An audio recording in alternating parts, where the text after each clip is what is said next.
Good day, Black Knight scholars. Mr. Deegan back at it with Unit 2, Lesson 3. Please write down on your VidNotes the learning target for today. The learning target is, I will understand how the Declaration of Independence becomes a map for the new American Republic. That's becomes. It extended the franchise, meaning it allowed more people to vote. It provided for equality of opportunity, and it guaranteed rights. I'm holding in my hand a crown. Thomas Jefferson was not a fan of men or women who wore this, especially a man in Britain in the 1700s named King George III. We'll talk more about him a little bit later in this lesson. Here we go.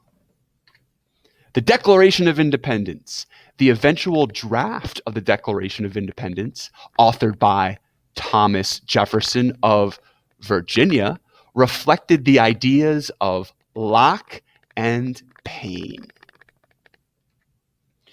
Jefferson wrote, quote, "We hold these truths to be self-evident, that all men are created equal, that they are endowed by their Creator with certain unalienable rights, that among these are life, liberty, and the pursuit of happiness." Jefferson also wrote, quote, that to secure these rights, governments are instituted among men, deriving their just powers from the consent of the governed. Thirdly, Jefferson also wrote, quote, that whenever any form of government becomes destructive of these ends, it is the right of the people to alter or abolish it, to institute new government. Jefferson went on to detail many of the grievances, aka complaints, against the King of England, aka King George III, that Paine had earlier described in his pamphlet called Common Sense.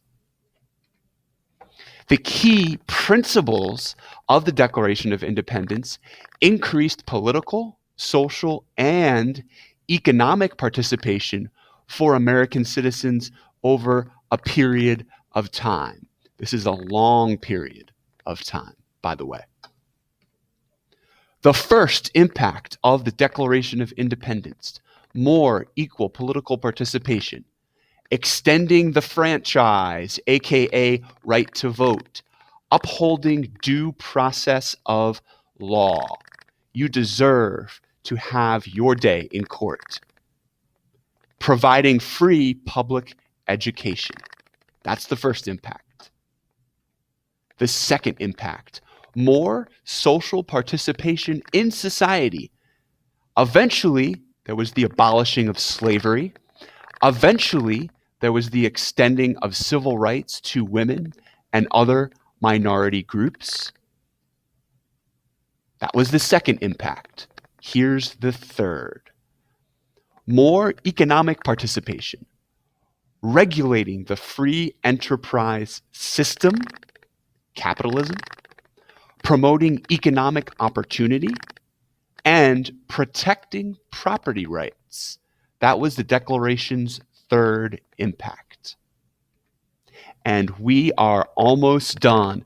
Please think of a question that you still have about the Declaration of Independence and Thomas Jefferson and write it down in your VidNotes now.